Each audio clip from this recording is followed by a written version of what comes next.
Like most Star Wars fans, the Star Wars Eclipse trailer enthralled me.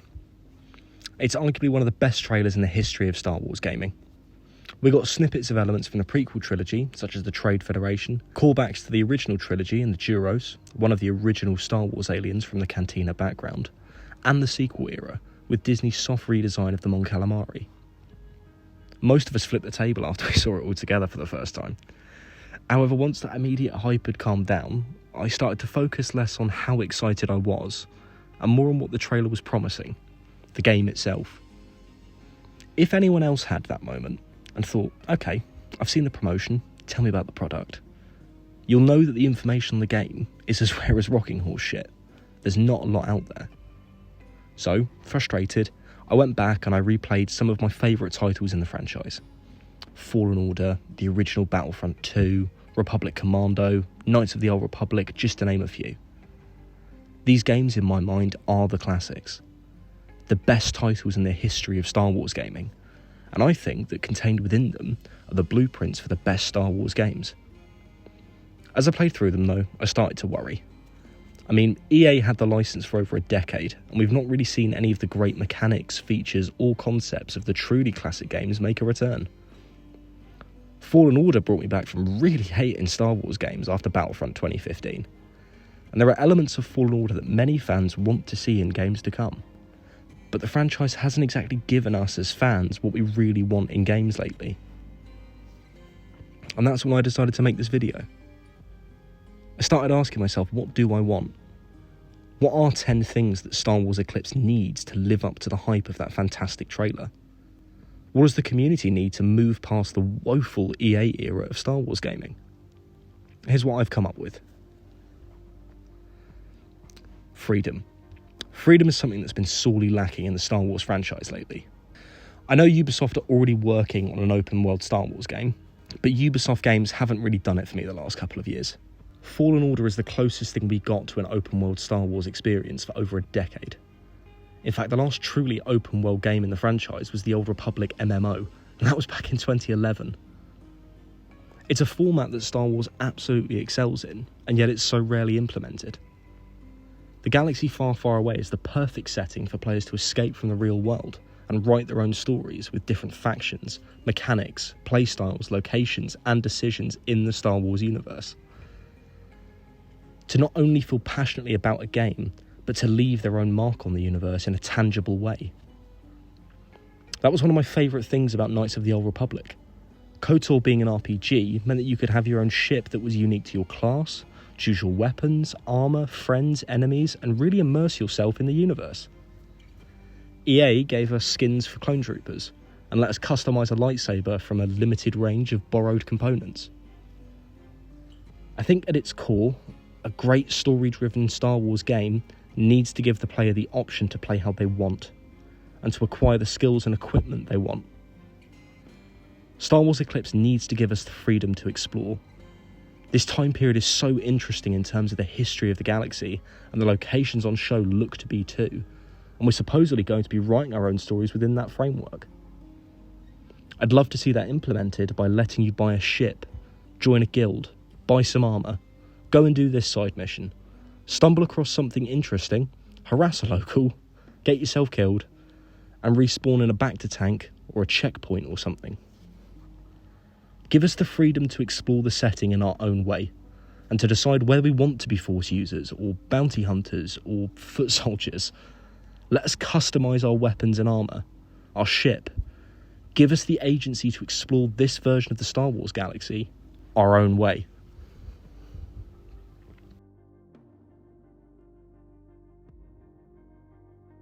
I briefly touched on it with the whole freedom aspect, but ships and vehicles need to make a comeback. And to come back better.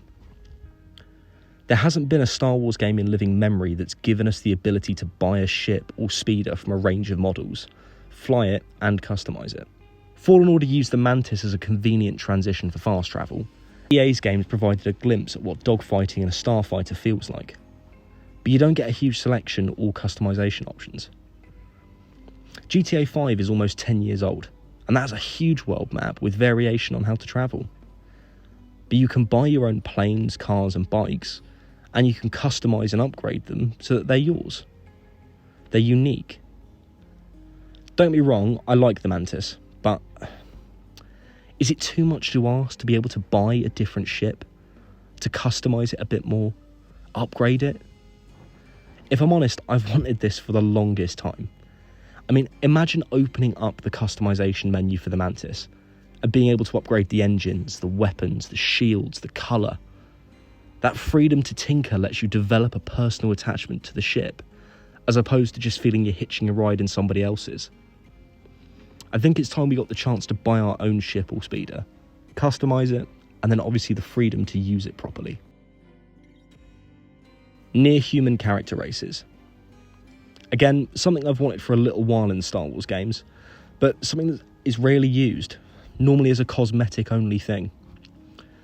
In the trailer, focus is drawn to Duros, Mon Calamari, Nemoidians, as well as some new, as-yet unnamed species, alongside the typical humans.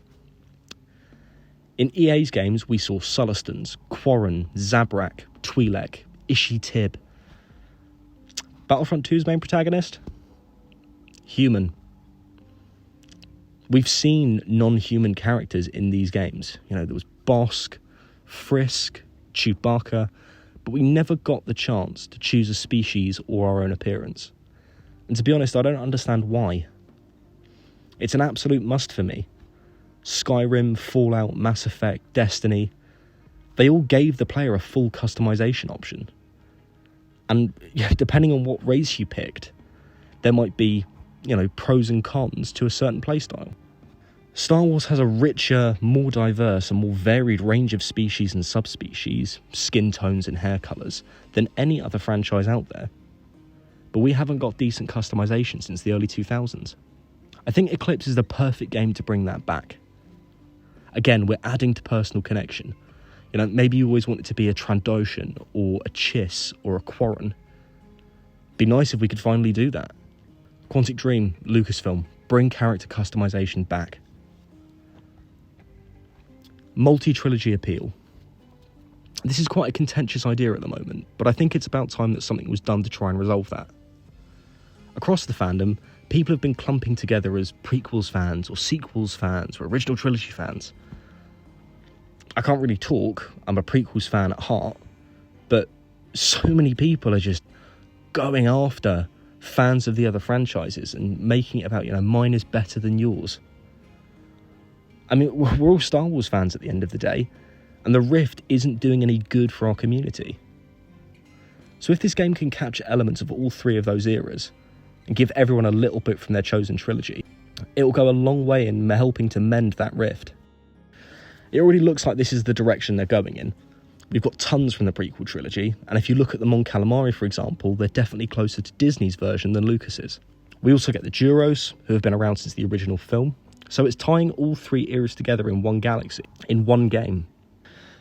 I wasn't a huge fan of the sequels, I have to admit, but I'm not going to let my own creative issues with those films close me off from members of the community.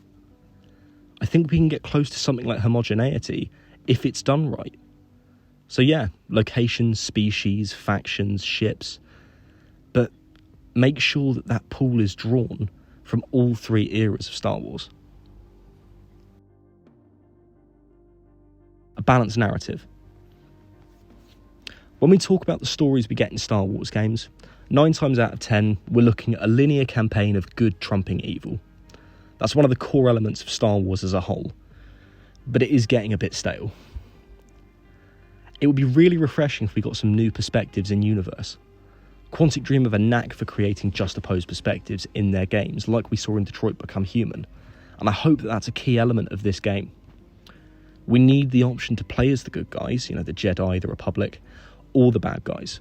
This militarized culture, for example, and potentially as a dark side user.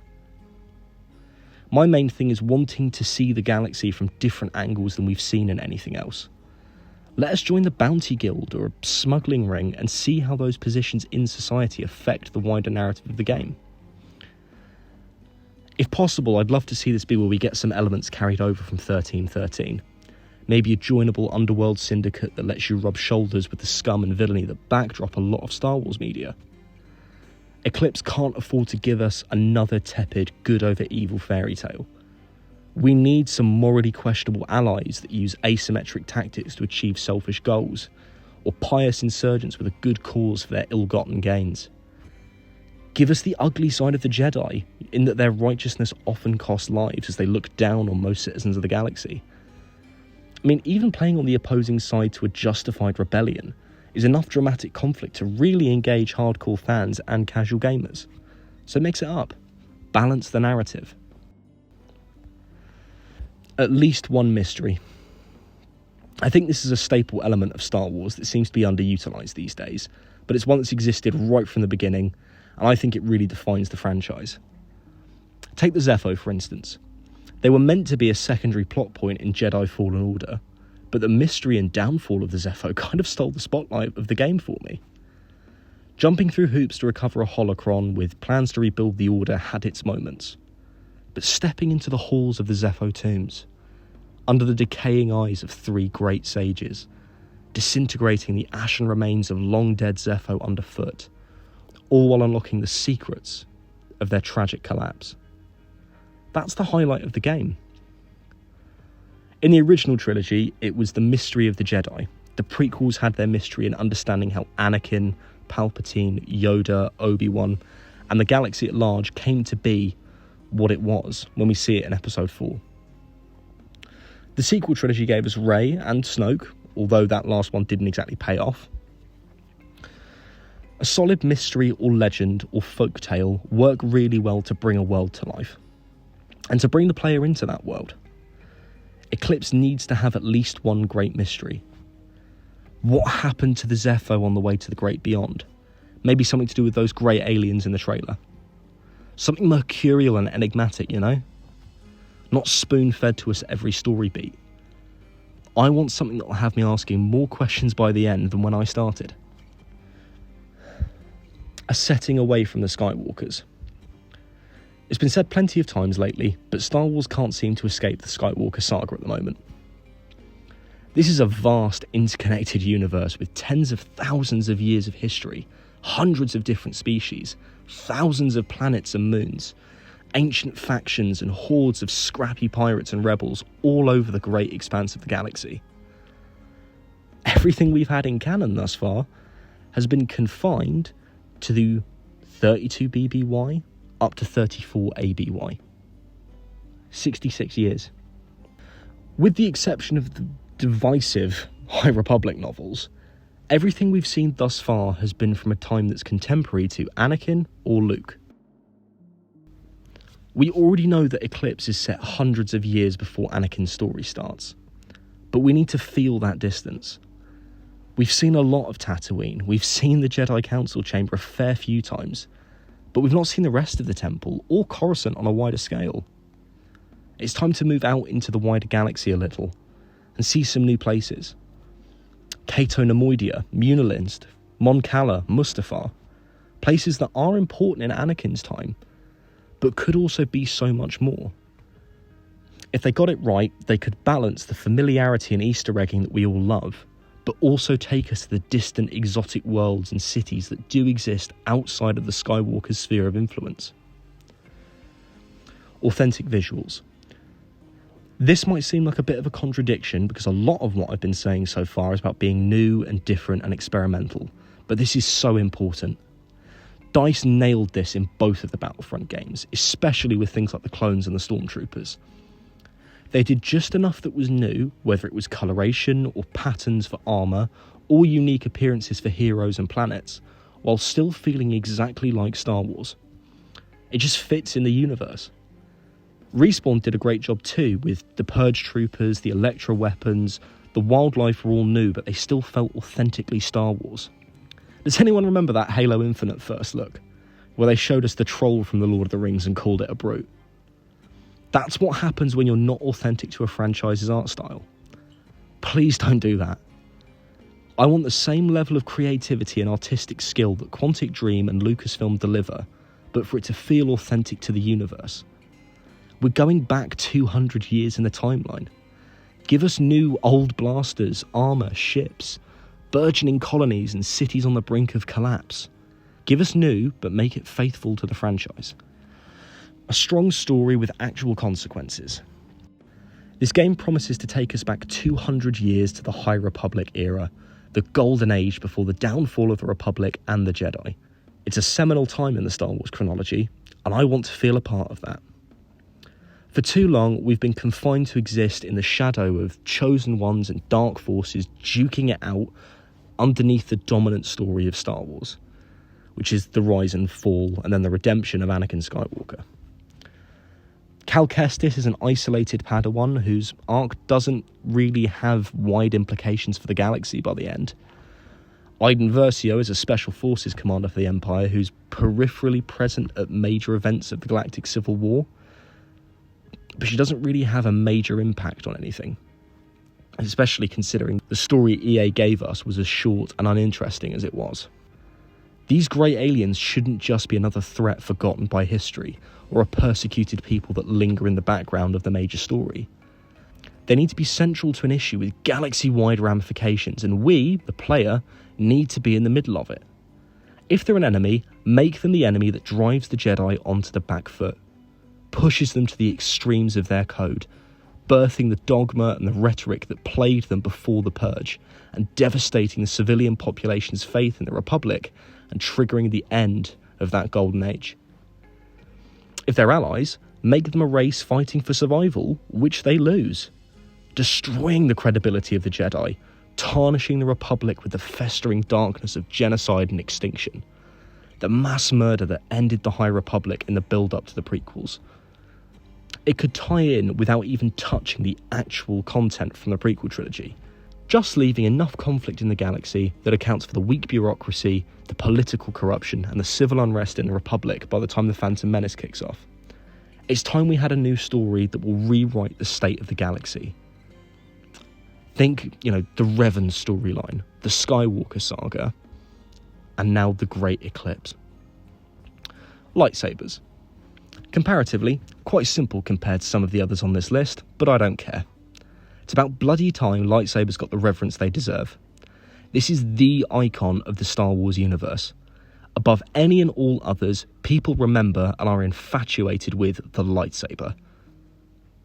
The mystery, the ritual, the power they exude, the art of their use, the legend. One of my favourite small parts of Fallen Order was the lightsaber customization. Okay, I think it was really limited, but it meant a lot. For any Star Wars fans that sat and sketched what their lightsaber would look like as a child, it was such a rewarding experience getting the opportunity to build and use your own personal lightsaber and undertake that journey. If we are playing as Jedi and we're making decisions that would reflect a certain moral alignment or a belief system, then my inner lore fiend wants a blade colour, hilt, and the manner in which I use it to reflect that. I don't want to push my luck. I know that implementing hundreds of different components and materials and 7 treatises on combat with a saber is impossible without that kind of being its own game. But give me more than 7 basic sets that all jar with one another.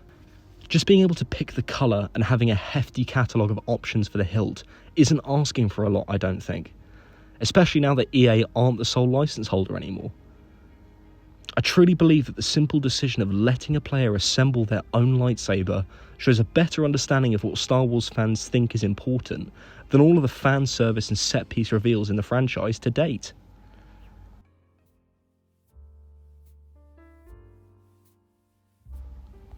So there you have it.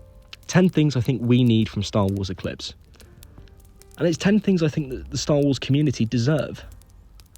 After EA's decade-long chokehold on Star Wars gaming, at a time where the films were splitting the fan base and Disney's handling was less than perfect, we could have used some decent games to keep the community from all-out war. The Battlefront Revival games were atrocious. Fallen Order couldn't quite cut it. There's a lot of news on the Star Wars gaming front, which is fantastic, but Eclipse is the one that I'm most intrigued by and most excited for. I don't want to be disappointed by it. I don't think I will. We've earned that much, and now it's up to the developers to deliver. If anyone has got anything else you think should be in the game, leave a comment or throw me a like, or a dislike. Oh, and if you've subscribed, welcome to the Star Wars Observer. Sequelers, prequelers, and original trilogy OGs, you're all welcome here. If you've enjoyed it, join the community by subscribing.